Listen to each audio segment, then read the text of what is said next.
Assalamualaikum warahmatullahi wabarakatuh. Perkenalkan, nama saya Tegar dari kelas 10. Di sini Tegar akan mempresentasikan hasil belajar sosial Tegar, yaitu tentang perang antara Rusia dan Ukraina. Bagaimana konflik itu bisa terjadi? Menurut para ahli berpendapat kalau konflik ini sebenarnya berpusat di satu orang, yaitu Putin. Bagaimana Rusia dan Ukraina itu menurutnya berasal dari akar kebudayaan yang sama.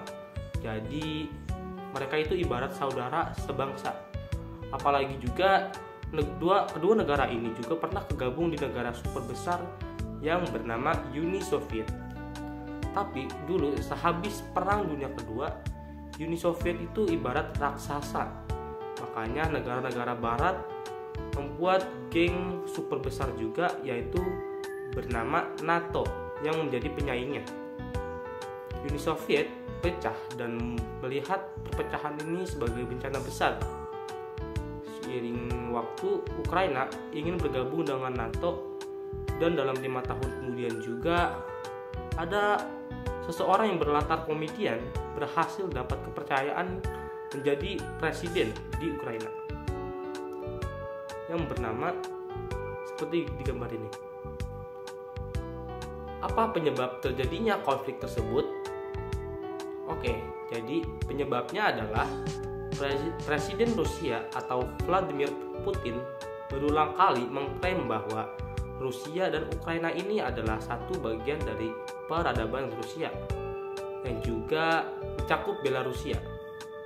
Namun, klaim itu dibantah oleh Ukraina, dan Ukraina melakukan revolusi selama 2 kali, yakni pada tahun 2005 dan 2014, yang menolak supremasi Rusia. Ukraina juga terus mencari jalan agar dapat bergabung Uni Eropa dan NATO. Bagaimana sih latar belakang kedua negara tersebut? Jadi, Ukraina dan Rusia adalah dua negara merdeka yang muncul dengan runtuhnya Uni Soviet pada tahun 1991.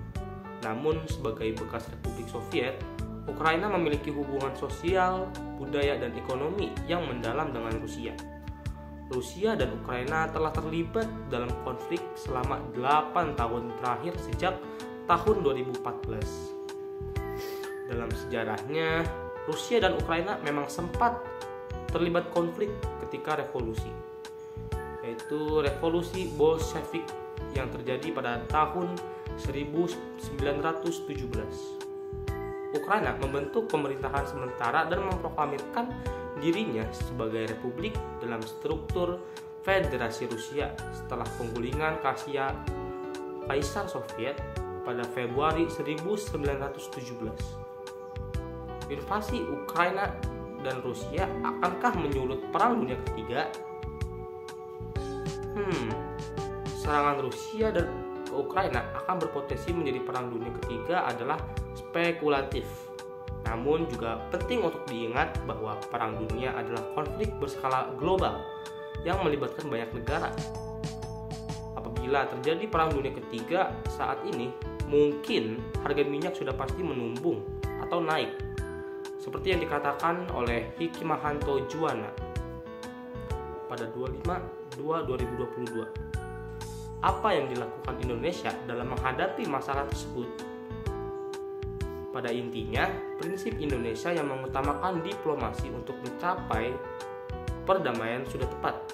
Namun, pemerintah harus tetap mempersiapkan diri menghadapi dampak yang mungkin terjadi akibat konflik Rusia dan Ukraina. Di sisi lain, Indonesia juga harus jeli melihat peluang ekonomi yang dapat terjadi sebagai implikasi dari konflik kedua negara tersebut.